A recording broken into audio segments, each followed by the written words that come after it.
Hello, it's Min Ling from Brand Fame. I'm super excited to be here with you. For those of you who don't know me, I'm a branding strategist and coach, and I don't know what's going on with my hair over there, but I'm a branding strategist and coach, and I'm the founder of Brand Fame, and I'm super excited to share today's topics on how to make sales while you sleep. So this is going to be a fun topic. If I don't know who you are, or you're new to my scopes or Facebook Live, because I'm doing it at the same time, please go ahead and say hello and let me know who you are and where you're coming in from. And hi, Cara, how are you? Super excited that you are here. I'm going to go ahead and just quickly share this out real quick. And then we're going to go ahead and get started in just a second. So let me know who you are, what you do, so I can get to know you as well too. I'm just going to share this out real quick with my group, and we can go ahead and get started. Oh, thank you for sharing. Awesome. So how many of you would like to make sales while you sleep? Comment yes below. I'm sure there's a lot of people out there that want to make sales while they sleep. Yes. Okay, awesome. Got some interaction going. Yeah, it's something that a lot of people talk about and wanting, but they're not sure how to do that. So I'm going to walk you through how I made 2 sales yesterday without even pitching. And so, first of all, what you need to do when you want to, create products or services that people want, or to make any sales, you want to make sure that, first of all, the product that you're selling is something that they need, that they're like, oh my gosh, as soon as I see that, I want that now. And the way to get there is to understand what the biggest problem is for your ideal clients.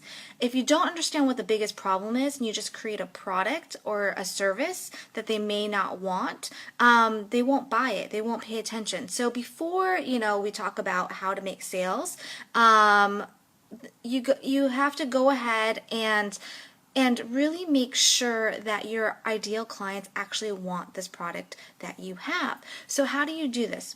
One, you want to interview your ideal clients to make sure that you have a product that is worth their time and something that they want. You want to make sure that it's answering a key problem for them. Otherwise, they're not going to buy. So you always have to make sure that you have the right product. And I always recommend testing the product. You might want to do a beta test, see if people like it, if people spark to it or not. That's something that you want to do because you want to make sure that it's something that they want and they will find value out of it. So I always try to test. What are some good ways to interview your clients? Are you asking for good questions, Cara, or are you asking for how to get interviews? So if you can clarify, I'll be happy to answer your question. Okay, so that's number one. That's the first thing that you need to do, is to make sure that you're answering the right problem and that you provide a solution that they actually want. So Cara says how to get interviews. Okay, so if you're struggling to get interviews, and if you're struggling to find out what your ideal clients need, there's a couple of ways to do this. One, you can do secondary research. Before we talk about interviews, you can do secondary research, and you can go on somewhere like Amazon or Google and start typing in stuff in your industry. And I know you, because we worked together, you need to look at just experiential marketing and see what books are out there, see if anybody is talking about it, what they're writing about it, see if people have questions, look at blog posts. You can do some secondary research there. The other thing that you can do is you want to reach out to those people for interviews, and you want to approach it as like an added value. Maybe you give them something in return. When I needed to get interviews at first, when I started my business, I posted on Facebook, and that's happened to be where my ideal clients were. But you need to look at where your ideal clients are and either do an outreach to them and say, hey, I want to learn more about how I can service you. do you have just like 20 minutes to answer some questions, and I'd be happy to do something in return for you.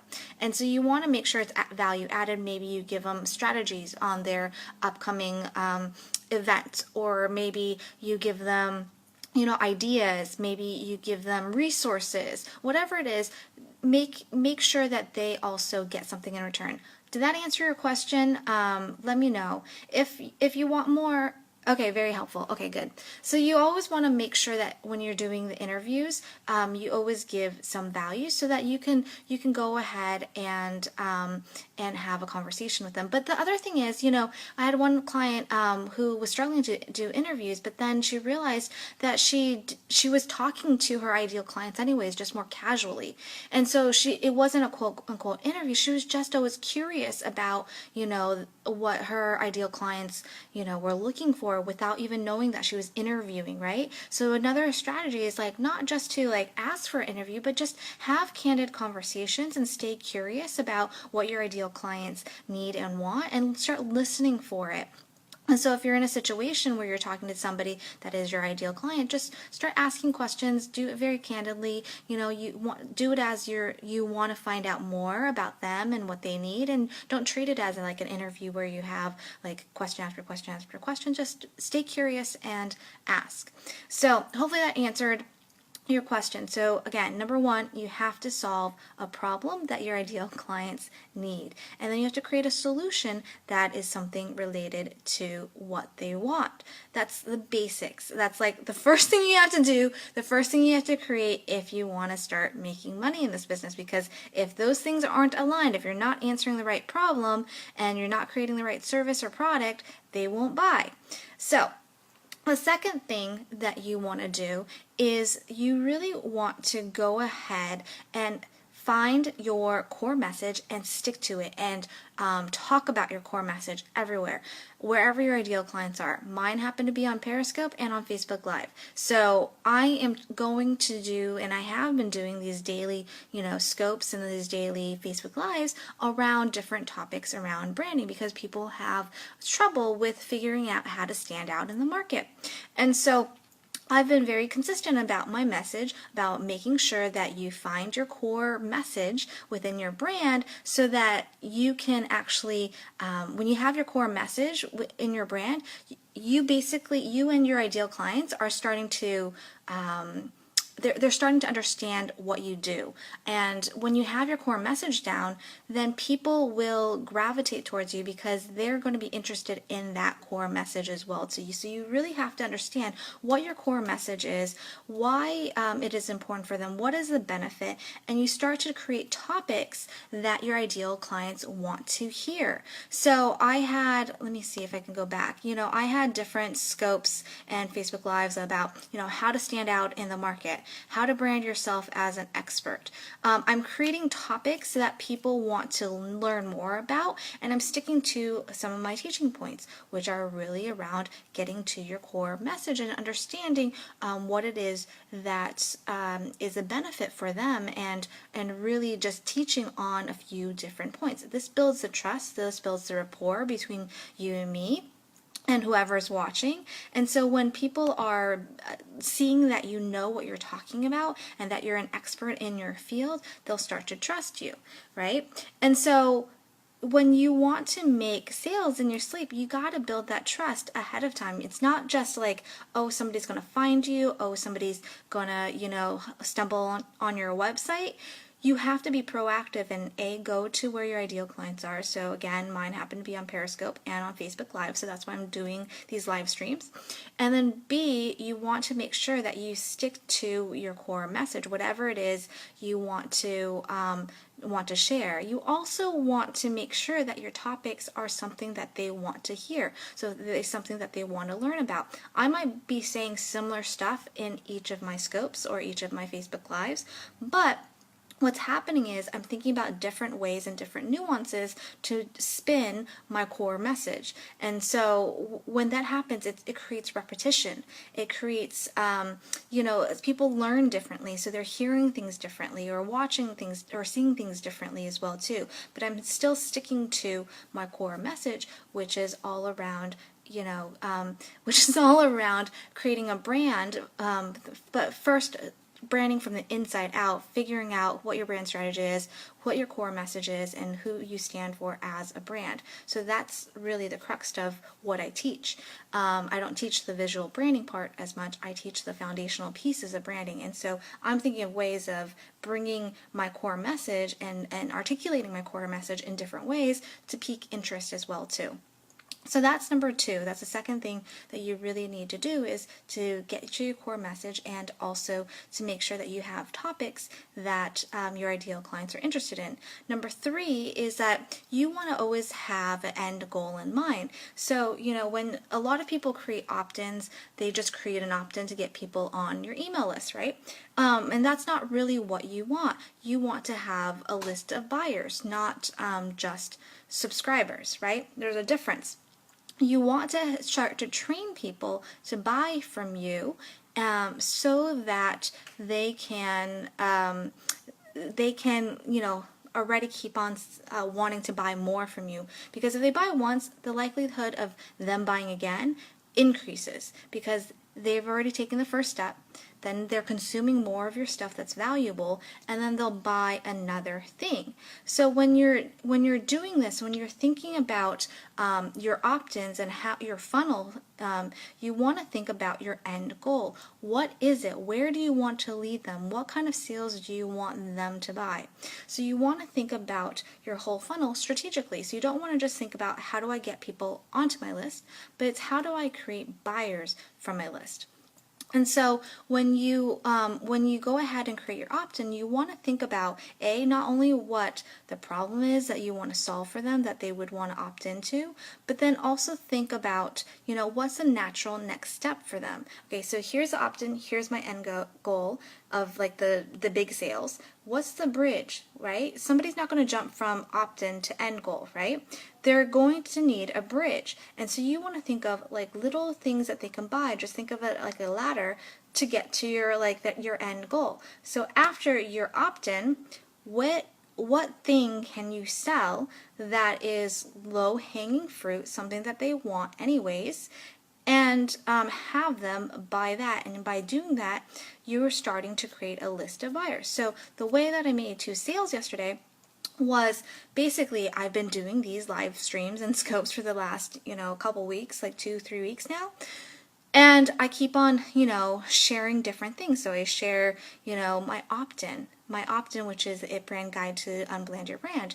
And it's been downloaded over 1,800 times. So as soon as people opt into that, they're taken to a thank you page where it talks about my Brand Spark guides. And my Brand Spark guides are $21. So basically, if anybody wants to, learn more about branding, they can easily buy this book, and it's on autopilot. I don't even think about it. I don't even pitch it. I don't do anything with it, and people just keep on buying it, and I make sales in my sleep because I've priced it at a no-brainer price.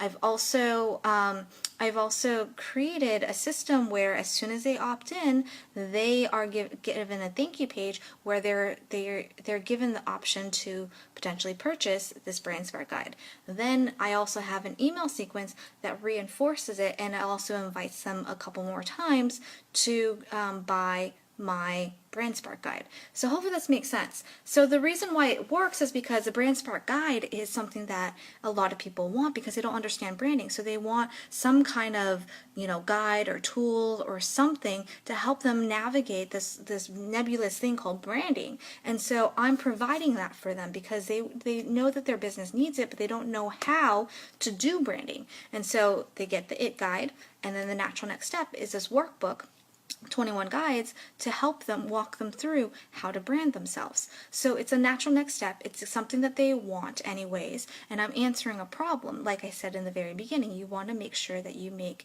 your products or service answer some type of problem. And so that's how you start to think through or create, sales in your business, because like once they buy one thing, they potentially buy more stuff. And I've had people that have bought my my Brand Spark guides that hop on a discovery call with me, hop on a call with me, and basically then because they love the Brand Spark guides, they want to work with me. So I'm already like creating little seeds. Let me back up. It's kind of like creating little seeds, and you want to keep on planting new seeds and planting seeds and watering it. Oh, Cara says that's what I did. Exactly. So that's exactly what happens. It's like you get these like little wins, and you want people the more people consume your stuff, the more you give them little reasons to trust you more, the more likely they will work with you. And so that's why you want to think about the end goal, and you also want to think about your opt-in where they are right now, and then you want to think about that bridge and how do you like get them from your opt-in to your end goal. And you want to do it with some micro sales and these micro things, products and services that will get them eventually to your larger product or service. And so that's how you make sales in your sleep is, people aren't going to buy some big program from you, probably not, right? But you want to be very strategic on how you set up your funnel system so that people will buy the low-hanging fruit. I've made sales, like it's just like, oh, another person buy, like a PayPal notification. I'm like, oh, okay, that's great. That's awesome. It's because I'm giving them a little freebie, a little taste, and then I'm offering like this low-hanging fruit, a solution to solving a problem that they already need. Right? So hopefully this makes sense. Does this make sense? Like tap the screen for some hearts or say yes or comment, or if you're on Facebook Live, go ahead and press the like button. Pure Value following me. Oh, thank you, Mr. Handsome. I like that name. Awesome. Good, good. So again, just to recap, you want to go ahead and first make sure, oh, Cara, perfect sense. First, you want to make sure that you have to have a product or a service that somebody wants or needs, and it's answering a problem. If you don't have that, then it's going to be very, very hard for you to make any sales because they won't want to buy it anyways. So you want to make sure that you're answering a problem or having a service that they would want. Oh, hi Tamika on Facebook Live. Awesome. The second thing you need is to make sure that you have like a core message that resonates with your ideal clients, and you want to make sure that you create topics if you're doing, whether it's blog posts, podcasts, Facebook Lives, periscopes that your ideal clients want to hear and want to learn more about. So that's the second thing. You want to make sure that you always are posting topics that are relevant to your ideal clients to get them to start to know, like, and trust you.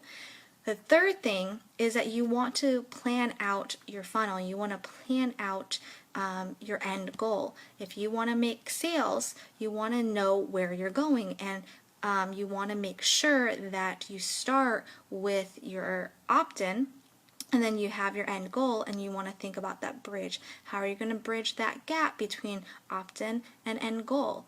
And so you want to create like mini products or mini services that people would want to purchase. And once you do that, it builds trust, and they'll buy the bigger thing. So that was pretty much what I had for today. Hopefully that was a valuable, based off of some comments on Periscope. You guys thought it was valuable, so thank you. If you like this, go ahead and please share it with other people if you thought this was valuable. Also, if you want to go ahead and see how it's done, you can go to brandfameschool.com/it-guide, and you can basically follow my funnel. Again, it's brandfameschool.com/it-guide, and you'll basically get my It Brand Guide to Unbrand Your Brand.